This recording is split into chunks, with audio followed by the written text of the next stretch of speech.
It's Purple Daily on Score North and ScoreNorth.com. Purple Daily, presented by Surly Brewing Company. Vikings, this is my team. I love that Kirk Cousins now has an offensive-minded head coach. And I look at those two wide receivers. I mean, you put in Thielen and Jefferson in an offensive scheme that's been crafted and built, basically a combination of what the Rams did last year, where O'Connell was, and then what they did in Washington with Cousins when he was with them. I think Minnesota is going to be a real challenge to the Packers. And Kwesi, I apologize. I really just botched your name. Yeah, he, off the top, I didn't include that in the clip. He was like, Kwesi Adolpha, I'm not going to try. I can't do it. It was really funny. Kwesi Adolpha-Mensah. No. Sort of rolls off the tongue. Better get used to it. Better start carving the Hall of Fame bust. Better start getting used to it. This is a 4-Question Friday. Speaking of Hall of Fame busts, this is a Marconi finalist show. All right, we should remind the people of that. Purple Daily here. Someday we will break through. All we want is for the Vikings to win a Super Bowl before we die, and the show is presented by Surly Brewing Company and TCL, one of the world's best-selling consumer electronics brands. They have a new lineup of award-winning TVs delivering the most entertainment with stunning resolution. I don't even know how you quantify that, but they have quantified that they deliver the most entertainment at an affordable cost. Enjoy more of the things you love with TCL.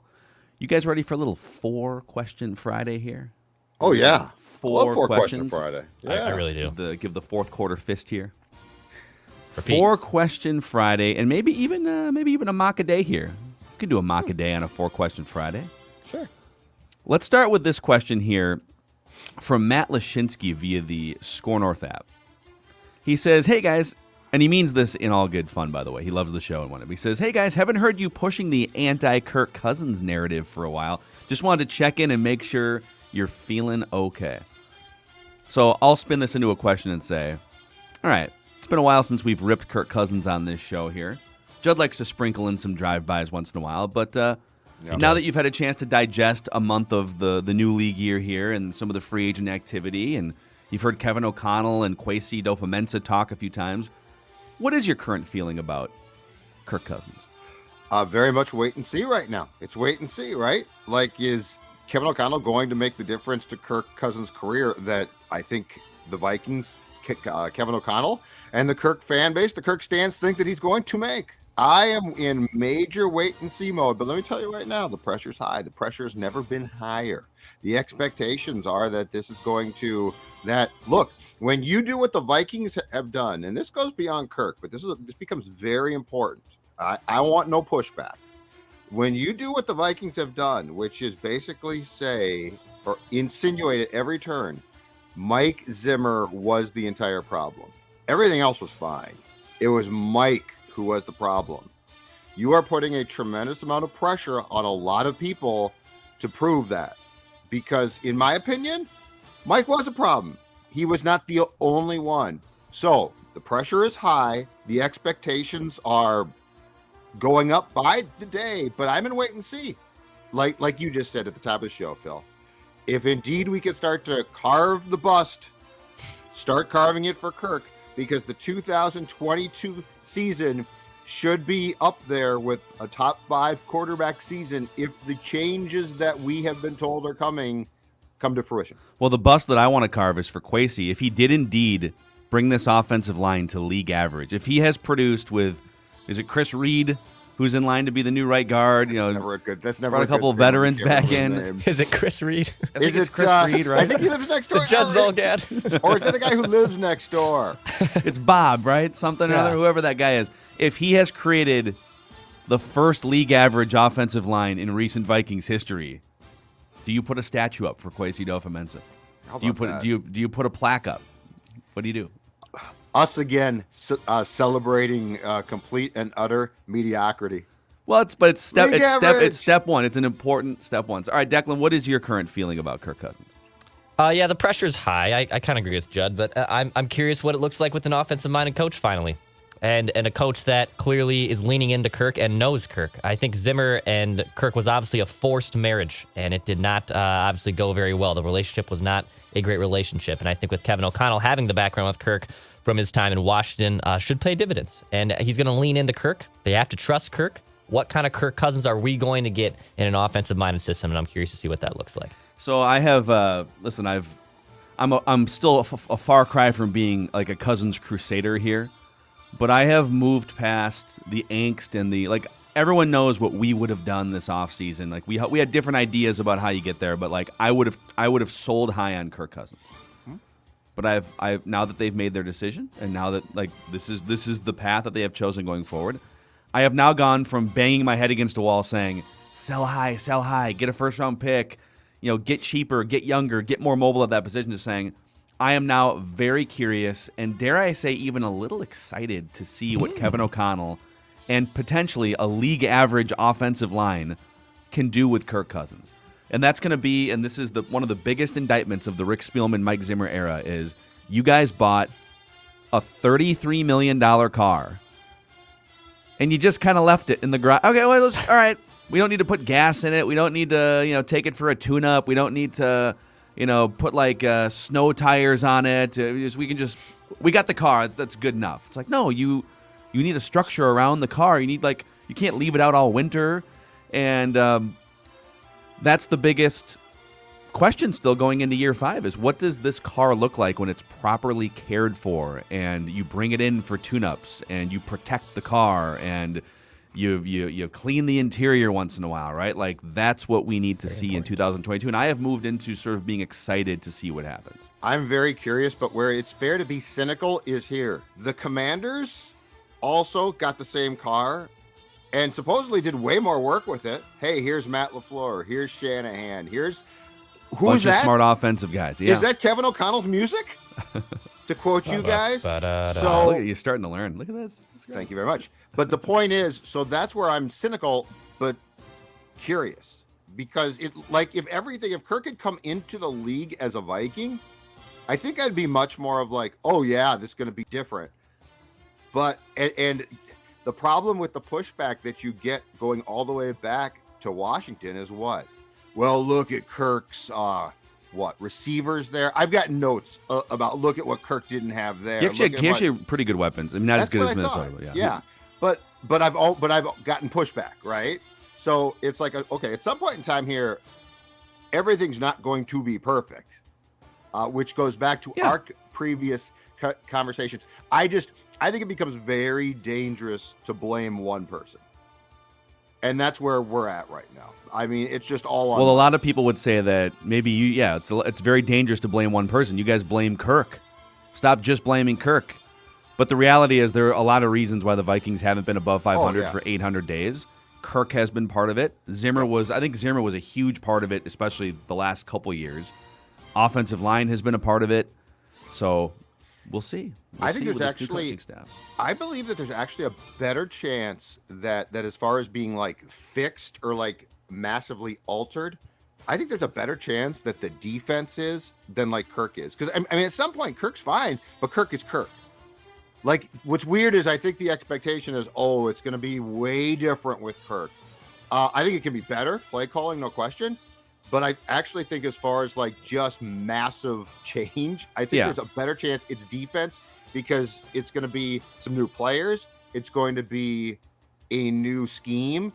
And look, I mean, the last 2 years, that defense was just flat out really disappointing. Yeah, the defense has the most ceiling to improve upon, right? Like they're starting off as by many measurements, a bottom 5, bottom 10 unit. Now they were better in certain situations. Like if you look at some of the third down efficiencies versus like the offense, it's the gap between Vikings offense and defense wasn't as wide as like the yardage numbers might suggest when you start to dig into the cracks and the situations. But sure. Where I am the most interested and curious to see what Kevin O'Connell can do with Cousins is like you said it. He's already throwing for 4,000 yards and 30 touchdowns. Like the back of the football card numbers have always been there for him. It's about these close games, however it got to be a close game, late fourth quarter, overtime in a couple cases last year. Can you deliver on a regular basis when the opposing team knows you're going to pass?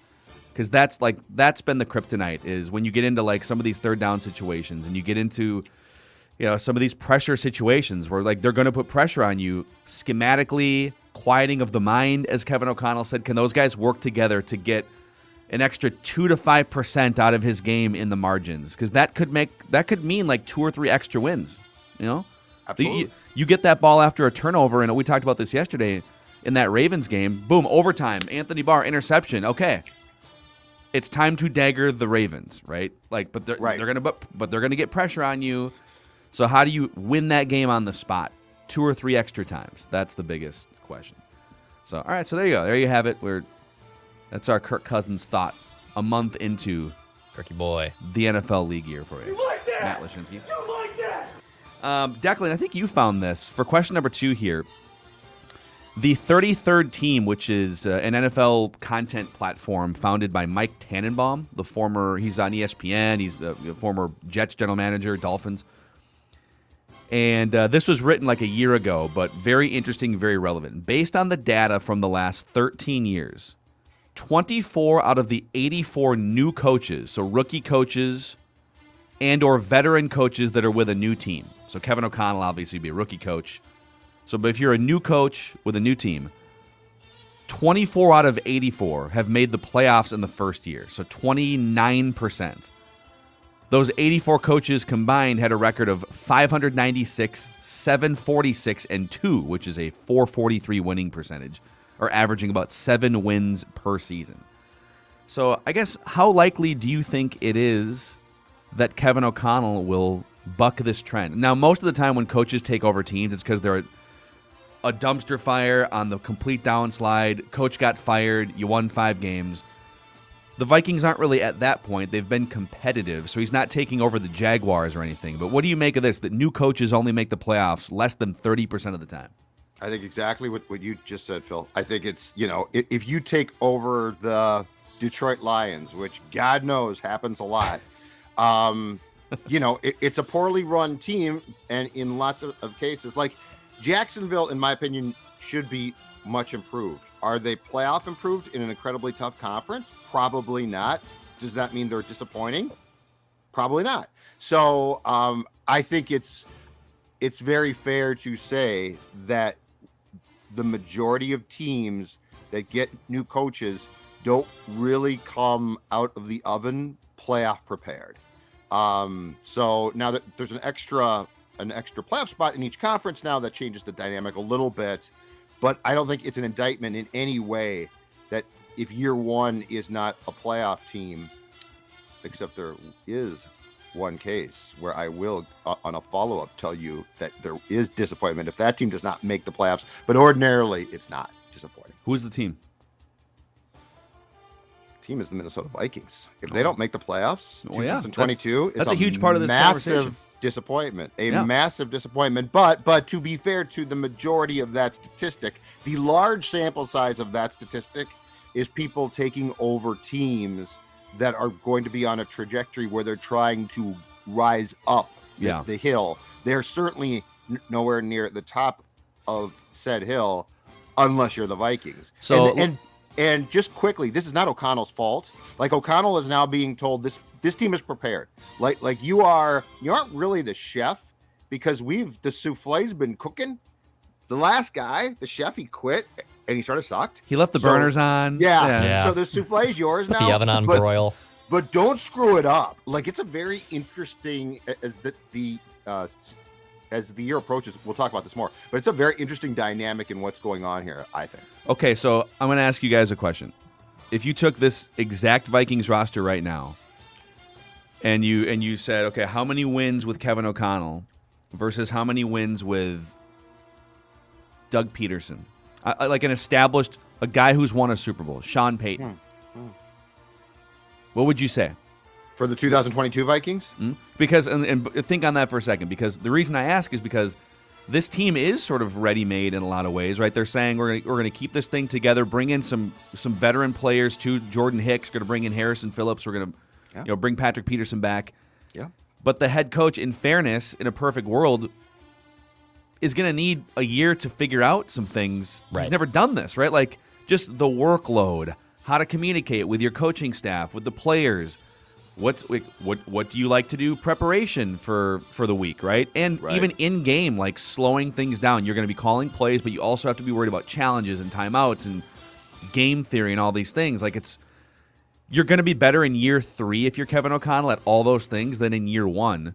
And most coaches that take over, like think about the Bengals. Like they basically got Zach Taylor, right? They got 3 years ramp up, 2 or 3 years ramp up.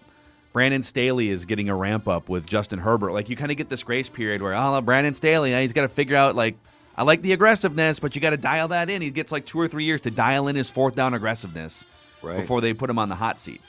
So I'll go back to the question. Kevin O'Connell I think it's a good hire. I love the idea of plucking from the McVay tree.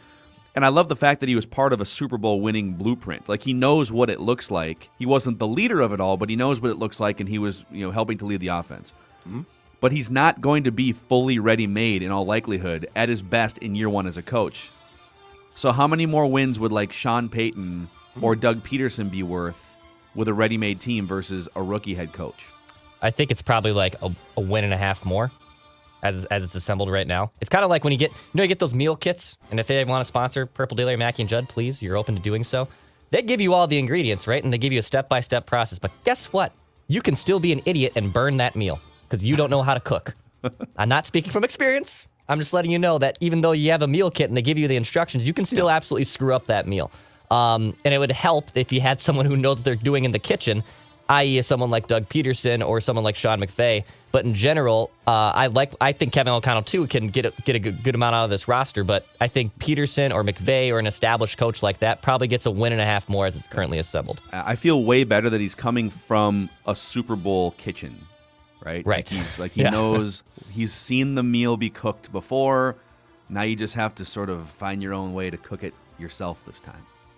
Yeah, but you got good points, Phil. I mean, you're right. That's crazy to expect him to expect him. My takes are honed right now. They are. Yeah, they are. They're very honed. They're crafty. They're fastballs with movement. To expect him to come in and be just prepared to coach, and there's a lot, and I'm sure that there is also a lot of help, but boy, it's probably a win. It's probably a win difference, but Sean Payton's also like a Hall of Fame coach. Right. And it depends on the veteran coach. But here's my problem then. When you think about that part of it, with what the Vikings want to achieve next season, is this the right hire for what they're trying to do from the team standpoint with a coach that I actually prefer this hire to recycled guy. So I like it, but it's a very interesting discussion then is like, okay, so you want to win right now, but that's ordinarily where you give said coach a new quarterback and so, it might be a win, I guess. So I think the apples to apples, as close as we can get comparison, would be the Green Bay Packers in 2018. They finished below 500. Was Rodgers injured for a part of that year too? Maybe. But it was just a train wreck with Mike McCarthy, right? They went 6-9-1. Mm-hmm. McCarthy had run his course. Friction with the locker room and the quarterback, and but they weren't tracking to be a 13-win healthy team. Like even if Rodgers was healthy all season, like that team wasn't tracking for 13-3. So they fire Mike McCarthy. They bring a guy in who's never been a head coach before, Matt LaFleur from the Sean McVay coaching tree. Had to go stop in Tennessee for a minute. And just a breath of fresh air, young coach who connects with the roster, builds a good relationship with the quarterback, and bang, 13 wins, and 2 conference championship games. Now, of course, on the flip side, people are going to point to that one conference championship game where, didn't they kick a field goal or something with 2 years ago, 2.5 minutes left or whatever it was, and instead fired of the DC. Mike Patton, who's now at the Vikings. You're fired. What did I do? So I mean, in that case, it's like, you had a coach that, he breathed life into it, and the team played better, and they won 13 games. But in a crunch time moment, his lack of experience as a coach came through. So, but again, I would, 100 times out of 100 take the results the Packers are getting with Matt LaFleur, and if you're the Vikings, you have to hope that Kevin O'Connell is similar. So, question back to you guys then: how close can Kirk Cousins be to being Kevin O'Connell's Rodgers? Because I think that the McCarthy thing to me was a transition to,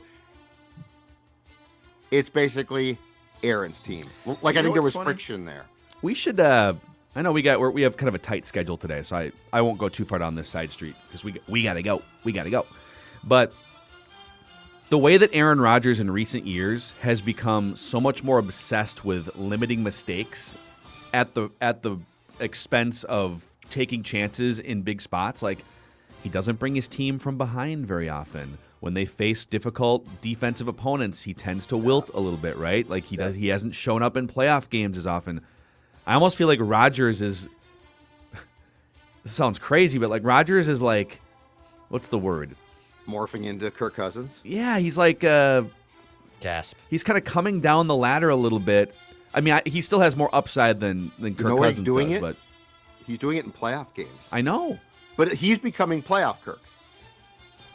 Well, playoff Kirk daggered the Saints on the road. So but if Kirk won 13 games, right? Like that, the Packers' problem now is how do we get Aaron to cut it loose in the playoffs? Yeah. And Vikings fans, I think, say, how do we get Kirk to cut it loose from week 1 on? Now, it's like both of those guys, they help their team so much by avoiding big train wreck mistakes. Yeah. And Kirk was train wrecking a little bit early in his Vikings career, but like those guys have it down to a science. I'm not going to be the reason why we torpedo this game.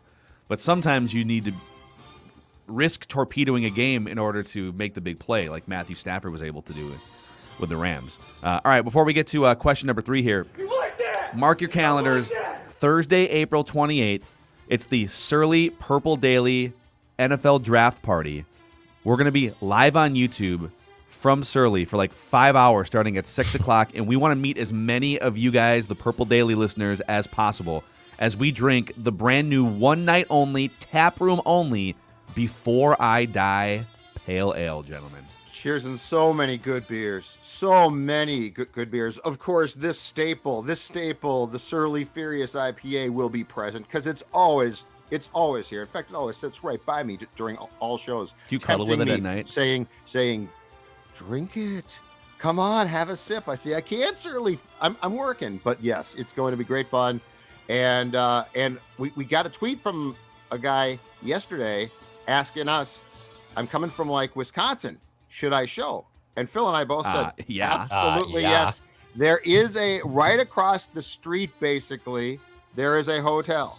I forget the name, but what's the hotel right across? So if you're like, that's the Hampton Inn. Hampton Inn. Okay. I forgot the name, but the Hampton Inn's right there. So what I'm saying is if you're, going to drive in, and obviously you're not going to drink and drive. That's Judd here for the Hampton Inn. But let me tell you right now, over there? The Hampton Inn, make your reservations now. Come in from wherever. Promo code Judd. No, don't use that. Spend the night with us. No, this is free publicity because I want people to know that they have an option of where to stay. Yeah, that's great. I'm trying to, I love, unlike you jokers, I love our listeners, and I am Mr. But I question that. You're doing a Hampton Inn read for Surly. What is happening? I want them to be able to stay. I want people who come in from out of town to be able to stay somewhere and be safe. We can't be like, well, then just go find your way back to Wisconsin. People can find hotels. I think they'll be fine. That's not responsible. No, it's convenience. People want convenience. Believe me, Judge. Let me tell you, down the street, The Graduate is another great spot. You can find it on Expedia, which is another great app. Anyhow, all right, question number 3 here. So, yeah, hang out with us. First night of the NFL draft, April 28th. Let's 3 get minutes. it. You like that? You like that? All right, Aaron Kanowski via the Score North app. He's got question number 3 here. A fun idea that just popped into my head. How about on some Friday or Saturday night, you and the team throw back some drinks and list the great Vikings roster of all time by each position. So Fran at quarterback, Adrian at running back. I think it'd be a fun conversation. Love what you guys do, longtime listener. I bumped this up because he asked this like a month ago. Should we carve a full show? Like, this would be a fun show, I feel like. Yeah, it's a show. Yeah, it's a show. Yep. Yeah. Let's do it as a show during a truly dead period. Like sometime July. like 3 weeks after the draft June, or June or something. Okay. Yeah. Before training camp, when they're all on vacation, something like that. Let's do that. I love that idea. Love it. So, Aaron, we will absolutely get to your question, but we're gonna take your question, make it a show. So, and then my 4th question is: today is Twins opening day. Declan is gonna get down to Target Field. Judd, you gonna be there in the press box today too?